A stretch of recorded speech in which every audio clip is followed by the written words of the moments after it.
absen dulu ya. Ya, Bu. Mutiara. Hadir, Bu. Lalu Fadila. Hadir, Bu. Ya. Bagaimana? Hari ini sudah sarapan semua? Sudah, Bu.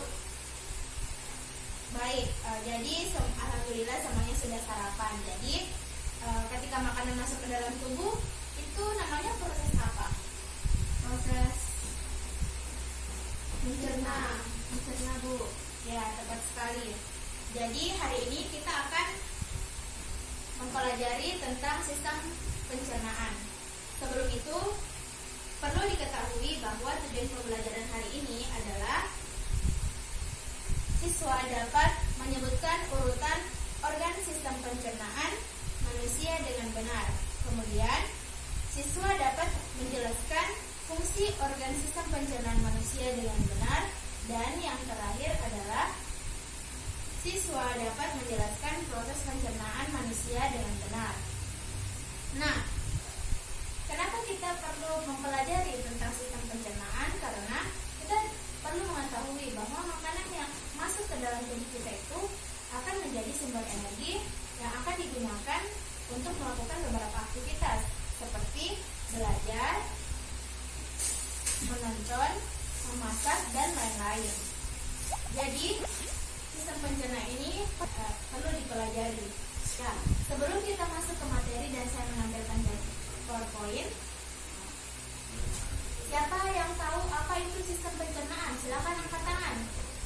Bu, Silakan Fadila. sistem pencernaan itu merupakan adalah proses mencerna makanan di dalam tubuh.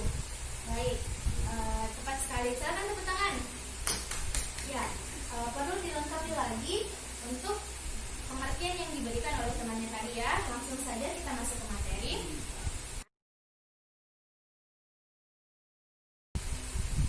Seperti yang kita lihat pada slide di atas, sistem pencernaan adalah proses di mana mencerna makanan yang masuk ke dalam tubuh atau zat-zat yang masuk ke dalam tubuh dari bentuk yang lebih kasar menjadi bentuk yang lebih halus lagi dan lebih sederhana sehingga dapat diserap sari-sari makanannya. Nah, baik, selanjutnya video tentang organ-organ sistem pencernaan akan ditampilkan. Silakan simak dengan baik. Sistem pencernaan.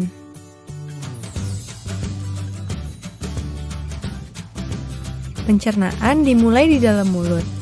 Gigi memotong makanan. Kelenjar ludah menghasilkan enzim yang berfungsi untuk menghaluskan makanan agar mudah ditelan. Lidah mendorong makanan ke kerongkongan.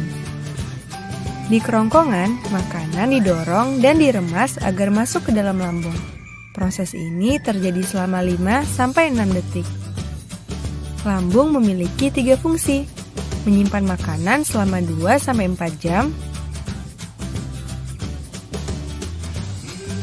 melumatkan dan mencampur makanan dengan aneka enzim dan cairan asam lambung, memasukkan makanan ke usus kecil hingga lambung kosong kembali. Di usus kecil atau usus halus, zat-zat gizi seperti protein, lemak, karbohidrat, vitamin, dan mineral diserap oleh tubuh. Pankreas menghasilkan enzim, dan hati menghasilkan empedu. Enzim dan empedu itu membantu pencernaan dan penyerapan makanan di usus kecil. Bentuk usus kecil seperti pipa yang berdiameter 3-5 cm. Panjang usus kecil antara 6-8 meter, lebih panjang daripada tubuh kita. Sisa-sisa pencernaan yang tidak dapat digunakan tubuh masuk ke usus besar. Di usus besar, air dan mineral diserap sampai habis. Sisa-sisa itu lalu masuk dan berakhir di anus. Setelah menyaksikan video tadi, ada yang tahu tentang organ-organ sistem pencernaan? Silahkan angkat tangan. Ya, Bu. Silahkan Mutiara. Mulut, kerongkongan, lambung, usus, anus. Ya, tepuk tangan untuk teman kita. Ya, itu tadi organ-organ pada sistem pencernaan. Nah, lebih rinci lagi adalah dimulai dari mulut, kerongkongan, kerongkongan, lambung, usus halus, usus besar, kemudian dikeluarkan melalui anus. Nah, selanjutnya kita akan mengetahui tentang perbedaan antara proses pencernaan kimiawi dan mekanik. Silahkan saksikan video berikut.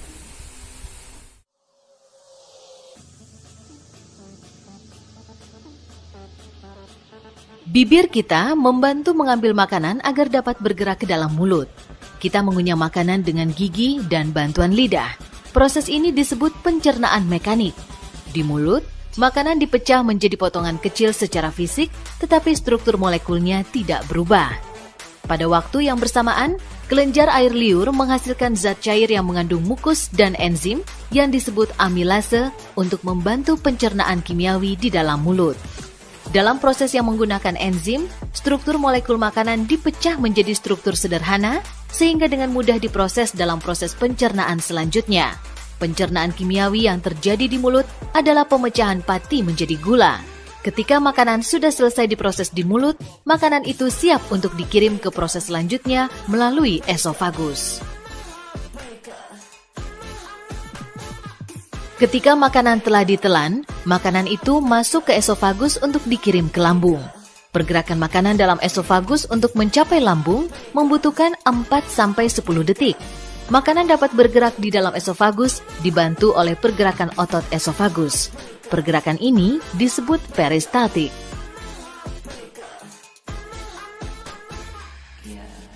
Makanan masuk ke lambung dari esofagus dengan gerak peristaltik. Ketika makanan masuk ke dalam lambung, makanan tersebut diaduk-aduk, dicampur, dan dikocok menjadi pecahan yang lebih kecil. Proses ini adalah proses pencernaan mekanik di lambung. Pencernaan kimiawi yang terjadi di lambung terjadi ketika pati dipecah menjadi gula. Enzim yang membantu pencernaan pati adalah saliva yang masuk bersamaan dengan makanan dari mulut. Lambung juga menghasilkan asam klorida dan pepsinogen untuk membantu proses pencernaan. Asam klorida membantu memecahkan makanan menjadi larutan, sedangkan pepsinogen mulai membantu pencernaan protein. Makanan akan bergerak meninggalkan lambung dalam 2-4 jam. Setelah diproses di dalam lambung, makanan menjadi cairan encer dan keluar dari lambung menuju usus halus.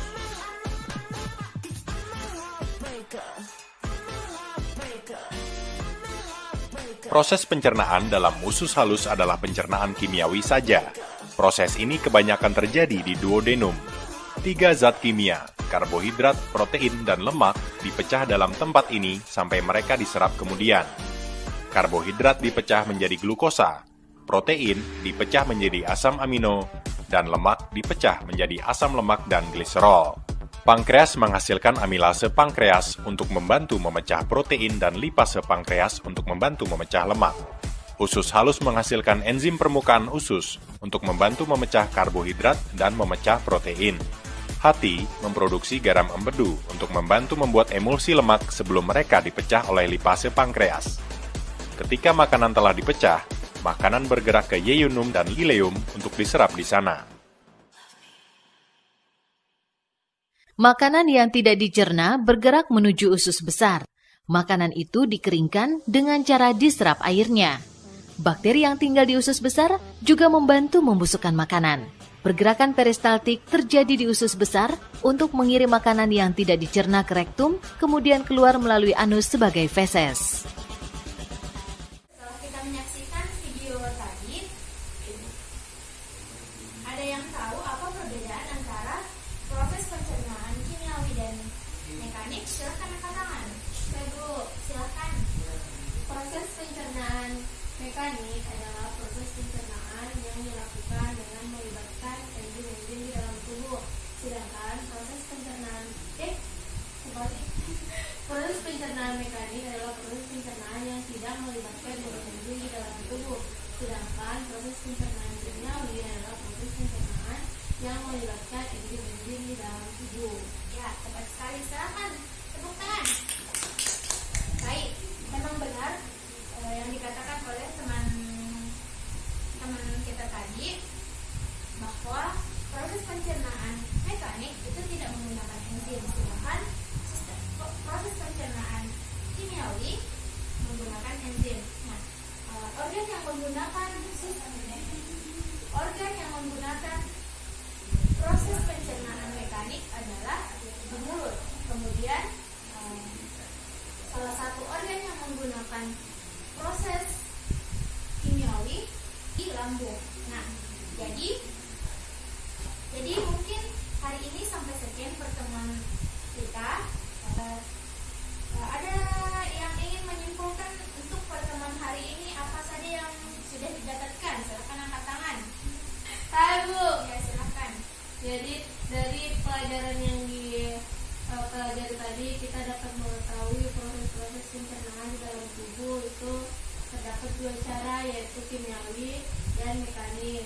Kemudian di dalam sistem pencernaan itu terdapat organ-organ, yaitu pertama mulai dari mulut, kemudian ke kerongkongan, masuk ke lambung, kemudian ke usus halus, kemudian ke usus besar, kemudian dikeluarkan melalui anus.